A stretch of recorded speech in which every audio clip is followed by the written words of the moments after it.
Now, please, listen to what President Trump had to say about the arms deal with Saudi Arabia. Roll tape.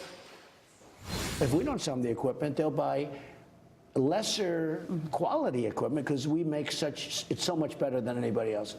But they'll buy it from Russia, they'll buy it from China. So we're not really hurting them, we're hurting ourselves. So we want to be smart. I don't want to give up a $110 billion order or whatever it is. It's the largest order ever given by an outside country, okay? And I don't want to give that up. Zuhdi Jasser is with us, longtime friend of this program. He's with us now.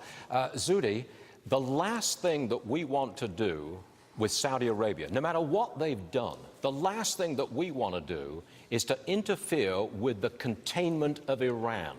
Am I right?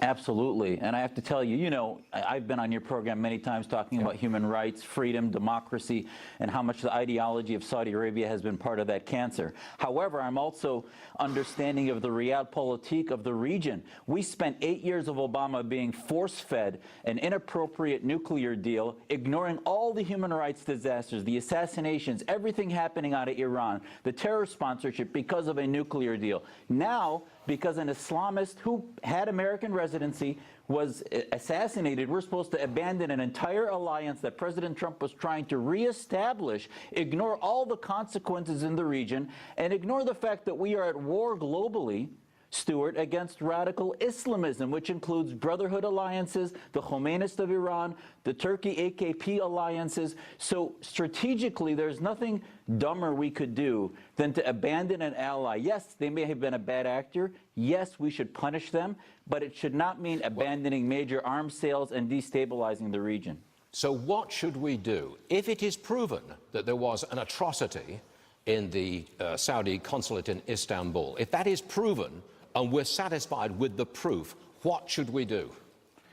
You know, listen, I was on the U.S. Commission on Religious Freedom, and for years we asked for mechanisms in which we demand transparency, in which we start to hold them accountable, not just about reforms of bringing in wrestling and other things and allowing women to drive, but actual transparency about human rights, about actually beginning to be accountable on the world stage. Those are things that we can now have leverage to demand that they actually bring real reforms and not just window dressing, holding them accountable, that Center for Counterterrorism we have, beginning to demand that Imams be protected and not beheaded, that counter the ideologies, beginning to have a freer press. Right now they are actually clamping down in the kingdom rather than releasing some of the reforms necessary. So there are ways to hold our allies accountable, like we should be doing with Turkey, like we should be doing with Egypt and other allies that take us for granted just because we are allies. Is it possible that a faction within Saudi Arabia did this without the knowledge of the king or the crown prince? Well, you know, listen, this Jamal Khashoggi was close to Walid bin Talal. Remember, there was all of the royal family that was put into the Ritz-Carlton because of connections to trying to stop the Brotherhood connection with the Wahhabis. So you look back, this is probably part of that front in the war between the kingdom's House of Saud and the viral Muslim Brotherhood globally, and Khashoggi was part of that. Who knows if they were trying to bring him back and question him in Saudi Arabia, and that went awry quickly, and he ended up dead. I don't know how high up this goes. Odds are very high that the royal family knew about it and were active in trying to bring him in. Whether they called for his assassination or not, we'll need to know with better intelligence. And we will find out. Zuhdi Jasser, thank you very much for being with us again today. We appreciate it, sir. Thank you very much. Anytime. Thanks.